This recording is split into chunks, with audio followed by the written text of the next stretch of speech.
ইবলিস চ্যালেঞ্জ করলো যে আমি আদমকে এবং আদম সন্তানদেরকে বিভ্রান্ত করবই, পথভ্রষ্ট করবই। আমি ডান দিক থেকে আসবো, সূরা আরাফ করে দেখেন, ডান দিক থেকে আসবো, বাম দিক থেকে আসবো, সামন থেকে আসবো, পিছন থেকে আসবো, আমি তাদেরকে পথভ্রষ্ট করেই ছাড়ব। আর আল্লাহ পাকও বলে দিলেন যে যারা তোকে অনুসরণ করবে আদম সন্তানদের মধ্য থেকে, ওদের সবাইকে দিয়ে আমি জাহান্নাম পূর্ণ করবো না। আউযুবিল্লাহ। আরেকটা কথা বলে দেই, এখানে সূরা আরাফের 179 নম্বর আয়াতে এটাও আছে, ওয়ালাকাদ যারানা লিজাহান্নামা কাসীরাম মিনাল জিন্নি ওয়াল ইনস, প্রচুর জিন আর মানুষকে দিয়ে আমি জাহান্নাম পূর্ণ করব। প্রচুর জিন আর মানুষকে দিয়ে আমি জাহান্নাম পূর্ণ করব। কত জিন আর কত মানুষ আমি জিনের হিসাব জানি না, মানুষেরটা জানি। প্রতি হাজারে 999 জন জাহান্নামে যাবে, বলেন নাউযুবিল্লাহ।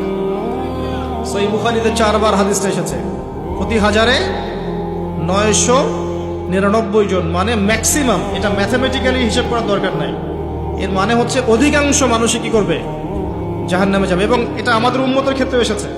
73টা দল হবে, আছে না? 72 দল কোথায় যাবে? জাহান্নামে। এটা বোঝানো হচ্ছে বেশিরভাগ মানুষই কোথায় যাবে? জাহান্নামে। অপরাধ কি ছিল? অপরাধটা বলা আছে এই আয়াতে। 1 নাম্বার, লাহুম কুলুবুন লা ইয়াফকাহুনা বিহা। অপরাধ ছিল যে আল্লাহ পাক হৃদয় দিয়েছিলেন, উপলব্ধি করে নাই। কলব দিয়েছিলাম, উপলব্ধি করেনি, জাহান্নামে যাওয়ার কারণ। ওয়ালাহুম আযানুন লা ইয়াসমাউনা বিহা। কান দিয়েছিলাম, শুনেনি। ওয়ালাহুম আ'য়ুনুন লা ইউবসিরুনা বিহা। দু চোখ দিয়েছিলাম, দেখেনি। হৃদয় দিয়েছি, উপলব্ধি করে নাই। 1 নাম্বার কারণ। কান দিয়েছি, শোনে নাই। চোখ দিয়েছি, দেখে নাই। উলাইকা কাল আনআম, এরা হচ্ছে গবাদি পশুর মতো। এটা আল্লাহর কথা, আমার প্রতি রাগ করবেন না। আল্লাহ বলেছেন তারা হচ্ছে গবাদি পশুর মতো। দে আর জাস্ট লাইক ক্যাটলস, বাল হুম আদল, বরং এর চাইতেও এরা নিকৃষ্ট এবং জঘন্য। উলাইকা হুমুল গাফিলুন, এরা হচ্ছে গাফেল সম্প্রদায়। আল্লাহর আয়াতগুলো আমাদের কলিজায় আঘাত লাগে না? না, এখন আমাদের কলবগুলো অনেক শক্ত হয়ে গেছে, মাশাআল্লাহ। সুম্মা কাসাত কুলুবুহুম, একটা আয়াত আছে না সূরা বাকারার মধ্যে, ওয়াহিয়া কাল হিজারাতি আও আশাদ্দু কাসওয়া, পাথরের মতো শক্ত হয়ে গেছে, বরং তার চেয়ে বেশি শক্ত হয়ে গেছে। দেখবেন আল্লাহর আয়াতগুলো যখন আপনার কলিজায় আঘাত করবে না, শক্ত হয়ে যাবে, বুঝবেন আপনার কলবে 2টা জিনিসের অভাব আছে। একটা হচ্ছে আপনার কলব নিয়মিত পরকালকে স্মরণ করে না, নিয়মিত আপনার কলব মৌতকে স্মরণ করে না। 2 নাম্বার হচ্ছে আপনার কলবে কোরআনের তেলাওয়াত পৌঁছাচ্ছে না। এই দুটোই কারণ। কারণ নবী সাল্লাল্লাহু আলাইহি ওয়াসাল্লাম বলেছেন, পাপ করলে কলবের মধ্যে কালো দাগ পড়ে।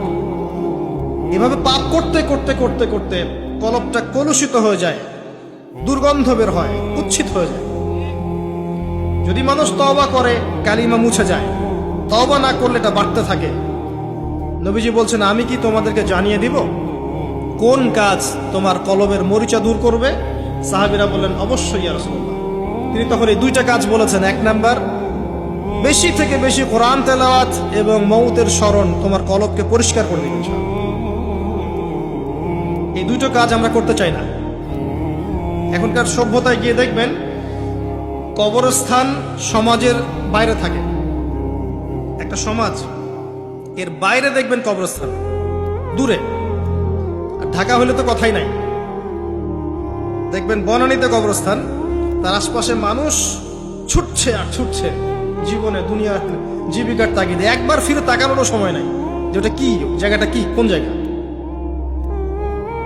তো একটা সময় ছিল নবী সাল্লাল্লাহু আলাইহি ওয়াসাল্লামের যুগ থেকে শুরু করে সাহাবায়ে কেরামের যুগে, কবরস্থান ছিল মসজিদের পাশে। কোথায়? এলাকার মূল যে মসজিদ, এর পাশে। মানুষ 5 ওয়াক্ত নামাজে যেত, কবর দেখতো, পরকালকে স্মরণ করতো, জিয়ারত করতো, চলে আসতো। এখন দেখবেন মাসে 1 দিনও কেউ কবরস্থানে যায় না। তো মৌতের কথা স্মরণ হবে কিভাবে? আচ্ছা আসেন, মূল জায়গায় আসেন। এই 2টা কাজ আপনার কলবের মরিচা দূর করবে। আমি এখানে ওই কারণগুলো বললাম সূরা আরাফের 179 নম্বর আয়াত থেকে, কোন কোন কারণে বেশিরভাগ মানুষ জাহান্নামে যাবে। আল্লাহ পাক আদম আলাইহিস সালামকে সৃষ্টি করার পরে যখন এভাবে ফেরেশতাদের সামনে উত্থাপন করলেন, ফেরেশতারা সিজদা করলো, ইবলিস করলো না। ইবলিস চ্যালেঞ্জ করলো, আল্লাহ পাক ঘোষণা করলেন যারা ইবলিসের পদাঙ্ক অনুসরণ করবে তাদেরকে দিয়ে আল্লাহ পাক জাহান্নাম পূর্ণ করবেন। বলেন নাউযুবিল্লাহ। আর ইবলিস সম্পর্কে আল্লাহ পাক আমাদেরকে সতর্ক করলেন এভাবে, আল্লাহ পাক বললেন ইয়া আইয়ুহাল্লাযীনা আমানু, হে মুমিনগণ, লা তাত্তাবিউ খুতুওয়াতিশ শাইতান, তোমরা শয়তানের পদাঙ্ক অনুসরণ করো না। ইন্নাহু লাকুম আদুউম মুবিন, নিশ্চয়ই সে তোমাদের স্পষ্ট শত্রু। আল্লাহ পাক জানিয়ে দিলেন। জানিয়ে দেওয়ার পরে আদম এবং হাওয়া আলাইহিস সালাম তাদেরকে রাখলেন জান্নাতে। কোথায়? যাকে আপনি ভালোবাসবেন তাকে সবচেয়ে শ্রেষ্ঠ গিফট দিতে যাবেন, প্রমাণ। জান্নাতে থাকলেন। একটা পরীক্ষার কারণ আছে। পরীক্ষার কারণ হচ্ছে আমি চাচ্ছি সে আরো বড় পুরস্কার পাক। এটাই পরীক্ষার কারণ। দুনিয়ার জীবনে আমরা এসেছি কি জন্য? পরীক্ষা দিতে। আল্লাহ পাক চেয়েছেন পরীক্ষায় পাশ করে আমরা যেন আরো বড় পুরস্কার পাই। লিনাবলুয়াকুম আইয়ুকুম আহসানু আমালা, আল্লাহ পাক দেখতে চান তোমাদের মধ্যে আমলের শ্রেষ্ঠ কে। একটা পরীক্ষা আল্লাহ পাক নিলেন, ওয়ালা তাকরাবা হাযিহিশ শাজারা, তোমরা দুজন এই গাছের কাছে যাবে না। একটা কথা মিস করে গেছে, এই দুজনের আরেকজন কে? হাওয়া আলাইহিস সালাম। কোত্থেকে আসলেন তিনি? আদম আলাইহিস সালামের একাকিত্ব বোধ হচ্ছিল জান্নাতে। সঙ্গিনী সবচেয়ে ইম্পর্টেন্ট জিনিস আপনাদের পৃথিবীতে, তাই না? একজন উত্তম জীবন সঙ্গিনী খুব গুরুত্বপূর্ণ জিনিস পৃথিবীতে। সে যদি ভালো হয়, নেককার হয়, সৎ হয়, আপনি দুনিয়াতেই জান্নাতে থাকবেন ইনশাআল্লাহ। আর সে যদি বদকার হয়, দুশ্চরিত্র হয় এবং আল্লাহ এবং তার রাসূলের বিরুদ্ধাচারণ করে, আপনার আনুগত্য না করে, আপনি দুনিয়াতেই জাহান্নামের ফ্লেভার পাবেন ইনশাআল্লাহ। তো হাওয়া আলাইহিস সালামকে সৃষ্টি করা হয়েছে আদম আলাইহিস সালামের কোত্থেকে? পাঁজরের হাড় থেকে। এখানে একটা কথা মনে পড়লো, এটা বলার লোভ সামলাতে পারছি না। এই হাড়ের ব্যাপারে নবী সাল্লাল্লাহু আলাইহি ওয়াসাল্লাম একটা কথা বলেছেন। তিনি বলেছেন যে তাদেরকে মানে বুঝে নেন কাদেরকে। তাদেরকে সৃষ্টি করা হয়েছে বক্র হাড় থেকে, বাঁকা হাড় থেকে। কাদেরকে?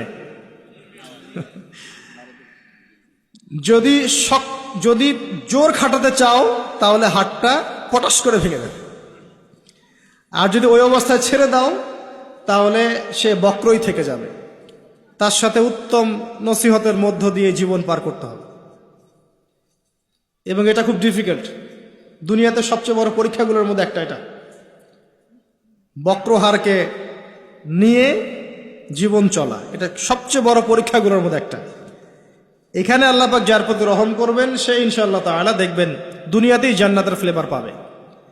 আর দেখবেন যার ঘরে সৎ স্ত্রী নাই, বদকার স্ত্রী আছে, সেই পৃথিবীতেই জাহান্নামের স্বাদ পায়। বলেন নাউযুবিল্লাহ। আমরা দোয়া করি সবার ঘরে ঘরে যেন আল্লাহ পাক নেককার সৎ স্ত্রী দান করেন, আল্লাহুম্মা আমিন। তো হাওয়া আলাইহিস সালাম এবং আদম আলাইহিস সালামকে আল্লাহ পাক রাখলেন কোথায়? জান্নাতে। আপনি ঘুম আসতেছে? আমি কিন্তু অনেক কষ্ট করে কথা বলছি। তো জান্নাতে রাখলেন, একটা পরীক্ষা, গাছের কাছে যাবে না। এই গাছের নাম কি এটা বড় কথা নয়, এই গাছের নামটা কি এটা কিন্তু বড় কথা নয়। মূল কথা হচ্ছে পরীক্ষাটা কি। গাছের কাছে যাবে না। গাছের কাছে তারা গেলেন কিভাবে? শয়তান তাদেরকে কি করলো? প্রলোভিত করলো। এক পর্যায়ে তারা আল্লাহর এই বিধানের কথাটা ভুলে গেলেন এবং সেই নিষিদ্ধ গাছের কাছে চলে গেলেন। এবার আল্লাহ রাব্বুল আলামিন এর আদেশ লঙ্ঘন করার কারণে আল্লাহ পাক নারাজ হলেন। নারাজ হওয়ার পরে আল্লাহ পাক তাদেরকে জান্নাত থেকে কি করলেন? পৃথিবীতে নামিয়ে দিলেন। নামিয়ে দেওয়ার আগে একটা ঘটনা ঘটেছে, সেটা হচ্ছে আদম আলাইহিস সালাম অপরাধ করার পরে প্রচন্ড রকমের অনুতপ্ত ছিলেন। তিনি এত অনুতপ্ত ছিলেন যে কোন ভাষায় তিনি আল্লাহর কাছে তওবা করবেন, কিভাবে আল্লাহর কাছে অনুশোচনা প্রকাশ করবেন, এই ভাষাটা পর্যন্ত তার জানা ছিল না। আল্লাহ পাক কোরআনে বলছেন ফাতালাক্কা আদামু মির রাব্বিহি কালিমাত ফাতাবা আলাইহি। আল্লাহ পাক আদম আলাইহিস সালামকে তওবার কালিমা শিখিয়ে দিলেন। সুবহানাল্লাহ। কোন কালিমা দিয়ে তুমি তওবা করলে আমি সন্তুষ্ট হব সেটা আল্লাহ শিখিয়ে দিয়েছেন। এটা কি ভালোবাসার নিদর্শন নয়? এটা একটা ভালোবাসার নিদর্শন যে তিনি আদম আলাইহিস সালামকে ভালোবাসেন, তওবার বাক্যগুলো শিখিয়ে দিয়েছেন। বলেন সুবহানাল্লাহ। এই তওবার বাক্য কোনটা ছিল? রব্বানা যালামনা আনফুসানা ওয়া ইল্লাম তাগফির লানা ওয়া তারহামনা লানাকুনান্না মিনাল খাসিরিন। এই বাক্য আল্লাহ শিখিয়ে দিয়েছেন। সুবহানাল্লাহ। এই বাক্য দিয়ে আদম আলাইহিস সালাম তওবা করলেন, আল্লাহ পাক তওবা কবুল করলেন, কিন্তু সীমা লঙ্ঘন করার কারণে নামিয়ে দিলেন কোথায়? পৃথিবীতে। এবং পৃথিবীতে আদম আলাইহিস সালাম, হাওয়া আলাইহিস সালাম, ইবলিস, তাকেও নামিয়ে দেওয়া হয়েছে। এবার পৃথিবীতে আল্লাহ পাক দিলেন একটা হায়াত, কারো 100, কারো 200, কারো 30, কারো 40, কারো 10-20, আল্লাহু আলাম, কারো 2000, 1000, 5000, এমনও হায়াত ছিল। এটা আল্লাহ জানেন ভালো। এই সময়টুকুতে আল্লাহ পাক অফুরন্ত নেয়ামত দিলেন, হায়াত দিলেন, পরিবার দিলেন, রিজিক দিলেন, বাসস্থান দিলেন, এমন প্রতিটা বস্তু যা এই জীবনে, এই দুনিয়ার জীবনে প্রয়োজন, আল্লাহ পাক সব কিছু দিলেন। এগুলো কি ভালোবাসা নিদর্শন নয়? ভালোবাসা নিদর্শন। এবং আল্লাহ পাক একটা দর্শন দিলেন, ফিলোসফি, একটা মূলনীতি। মূলনীতি শোনেন, সূরা বাকারার 38-39 নম্বর আয়াতে আছে। আল্লাহ পাক বলছেন, কুল নাহবিতু মিনহা জামিআ। আমি আল্লাহ বললাম তোমরা নেমে যাও পৃথিবীতে সবাই একসাথে। ফাইম্মা ইয়াতিয়ান্নাকুম মিন্নি হুদান। তোমাদের কাছে আমার পক্ষ থেকে হেদায়েত আসবে। প্রত্যেক যুগে যুগে তোমাদের কাছে আমার পক্ষ থেকে হেদায়েত আসবে, আসমানি কিতাব আসবে, নবী রাসূল আসবেন। ফামান তাবিআ হুদায়া, যারা আমার হেদায়েতকে অনুসরণ করবে, মেনে চলবে, ফালা খাউফুন আলাইহিম ওয়ালা হুম ইয়াহজানুন, তাদের কোনো টেনশন নাই, কোনো দুশ্চিন্তা নাই।